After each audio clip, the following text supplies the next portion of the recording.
Carmen Sandiego is such a blessing from Netflix to me, and perhaps you as well. There may not be a lot of episodes when looking at other shows, but a majority of them were bangers, so let's see which ones had the biggest impacts. All episodes are worthy candidates except To Steal or Not to Steal, as that was an interactive special, meaning comparing that to the regular episodes would be unfair. Also, if you haven't experienced this escapade, you will be given a spoiler alert to keep intact. No matter what side you're on, have your hands ready because it's time to grab and go. Hey, I'm Owen, the fiction fanboy, and here are my picks for the top 10 Carmen Sandiego episodes.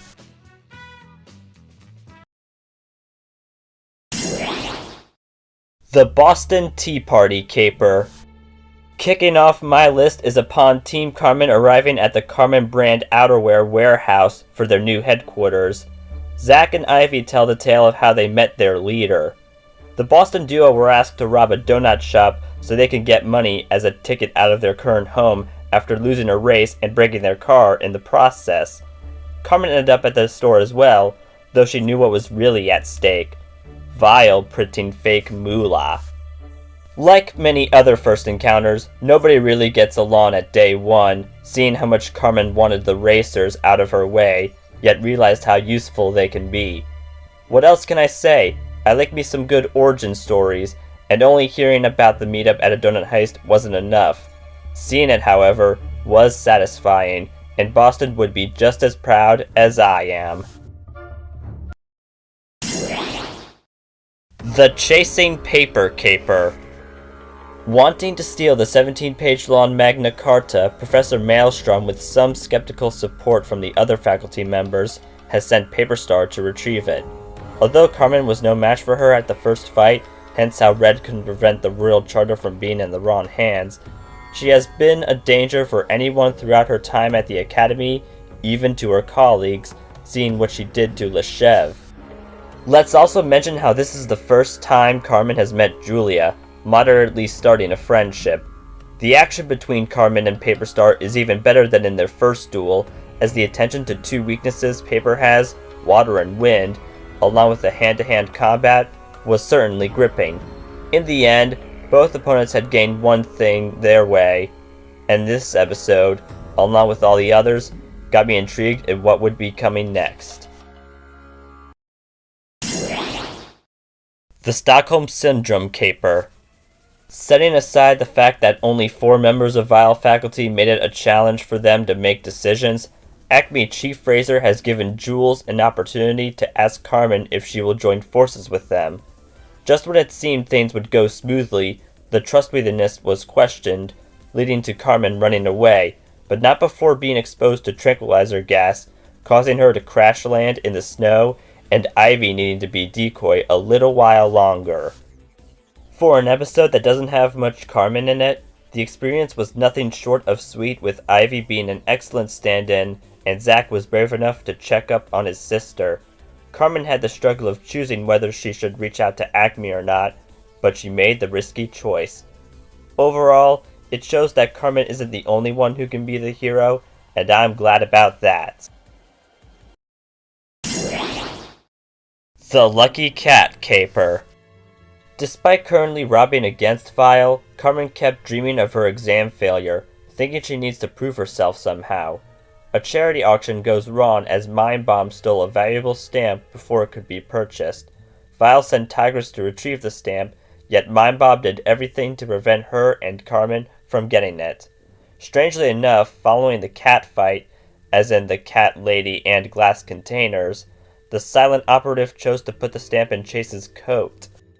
While the fight between the gals on the Golden Gate Bridge was short, that didn't make it anticlimactic, as that was how Carmen was able to prove how she deserved to graduate from Vile Academy, and it was one of the best interactions between the two enemies.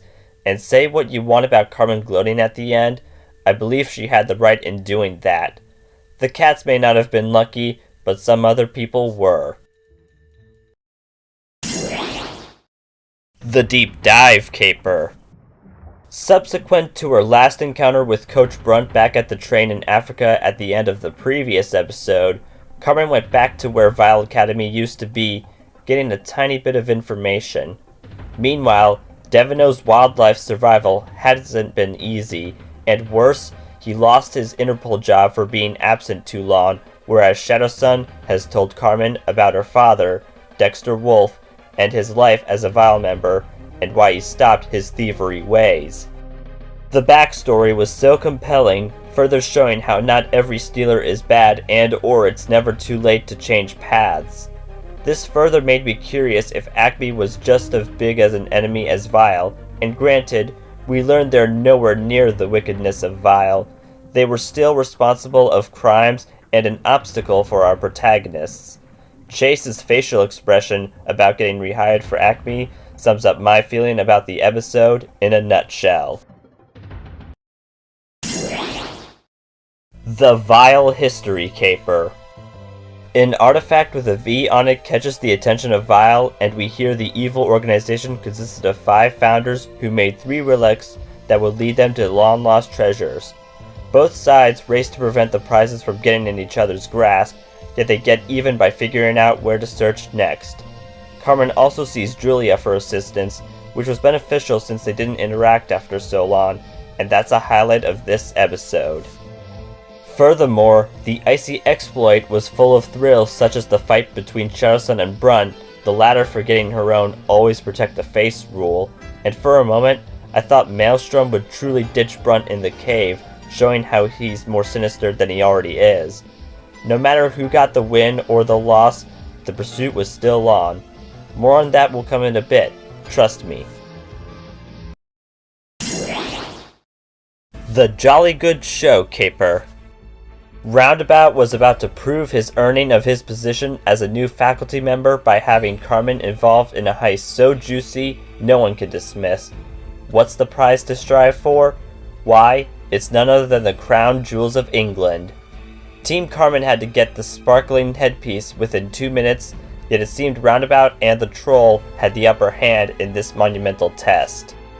I'll admit it, when I saw Carmen fail the plunder and get arrested by the authorities, I thought she was surely done for. Let's bring up the hacking duel between the Troll and player 2, as one would bite the dust.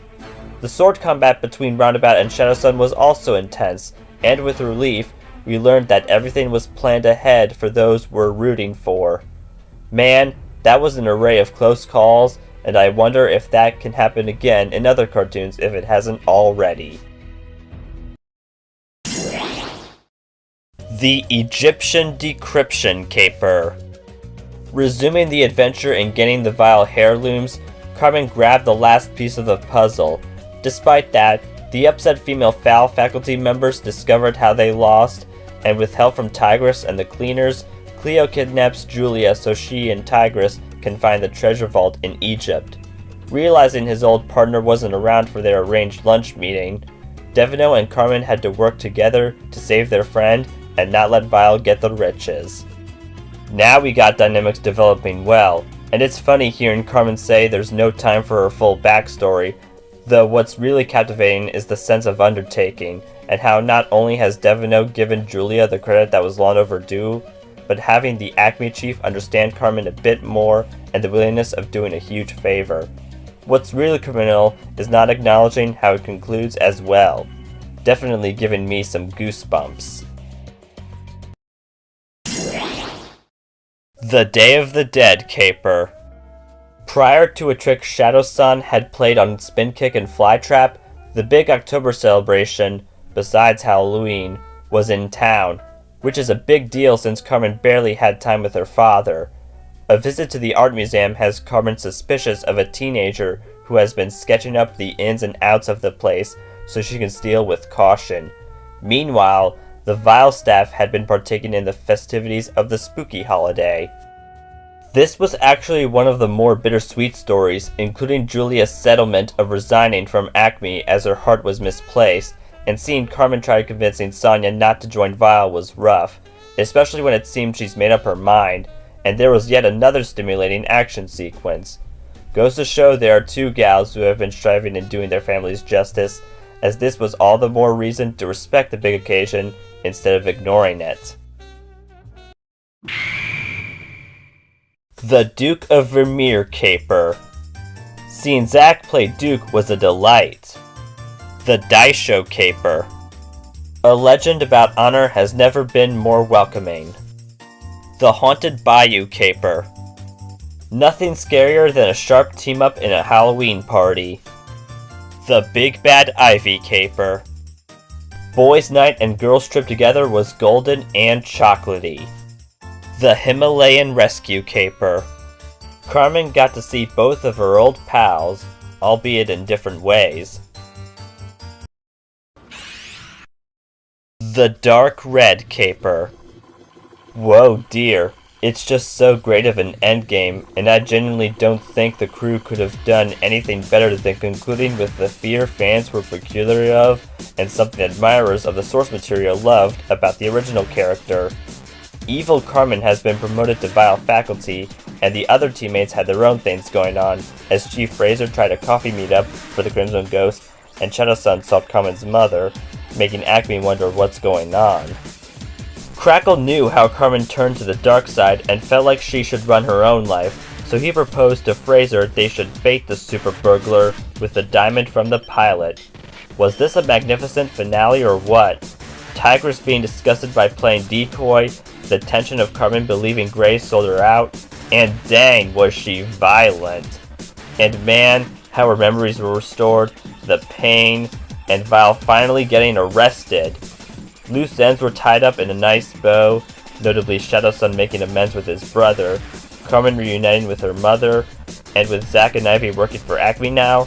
All of this is why I can safely say, without a doubt, this was my favorite episode in the show. Want the fiction to spread? Then please like, subscribe, share, and turn on notifications.